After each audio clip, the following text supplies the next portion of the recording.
Welcome back to the train station. I'm your host, Trevor Shelley.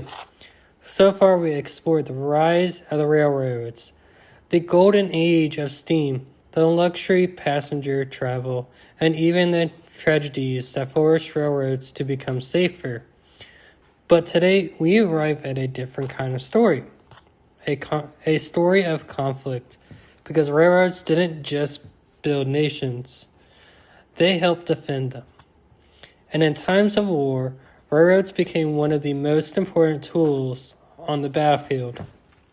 They moved soldiers, they carried weapons, they delivered supplies, and in some cases, they became weapons themselves. Today's stop, trains at war. All aboard. Before railroads, moving armies was slow. Soldiers marched on foot. Supplies followed by wagon. Armies could take weeks or even months to reach battlefields. This limited how wars were fought. But railroads changed everything. For the first time in history, an entire army could be moved quickly across long distance. Weapons, ammunition, food, and medical supplies could be delivered directly to the front lines. Roads allowed countries to mobilize troops faster, reinforce positions quickly, supply armies effectively, and in many ways, railroads become the backbone of military logics.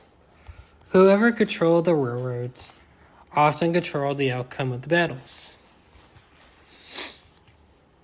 One of the first major wars where railroads played a critical role was the American Civil War. Both the Union and the Confederacy relied heavily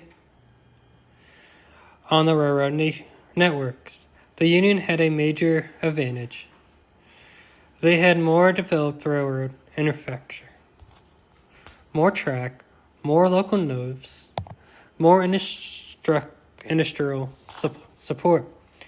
The Union used the railroads to move troops and supplies effectively across large distance. The Confederacy also used railroads, but they struggled with limited resources and damaged tracks. Railroads became targets during the war. Destroying the tracks could cut off supplies lines. Bridges were burned. Railroads were twisted and destroyed. There was even a famous military operation known as the Great Locomotive Chase. Union soldiers stole a Confederate train in an attempt to destroy railroad infrastructure behind the enemy lines. Railroads weren't just tools, they were strategic targets. By the time the war began in 1914, railroads had become even more important. This war involved massive armies spread across multiple countries. Railroads were used to transport millions of soldiers to the front lines. They also carried artillery, ammunition, food, medical supplies. Trench warfare depended heavily on the rail logics. Without railroads, it would have been nearly impossible to sustain long front line battles. Railroads allowed countries to continuously supply troops, even during prolonged conflict. In many ways, World War I was a war powered by railroads.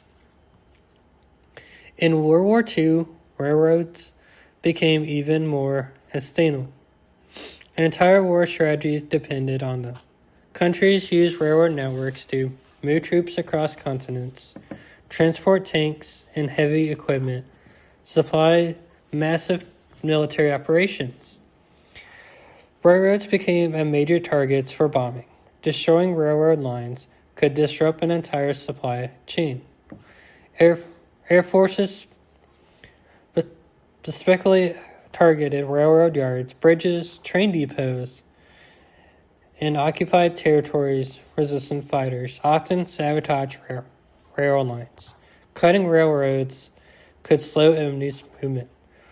Railroads also played a tragic role during the war. They were used to enforce transport operations and wartime logistics under harsh conditions. This shows how powerful railroads were and how they could be used for both strategy and control. One of the most fascinating uses of trains in war was the development of armored trains. These were trains equipped with heavy armor plating, mounted guns, cannons, anti-aircraft weapons. Armored trains could move along tracks and provide mobile firepower.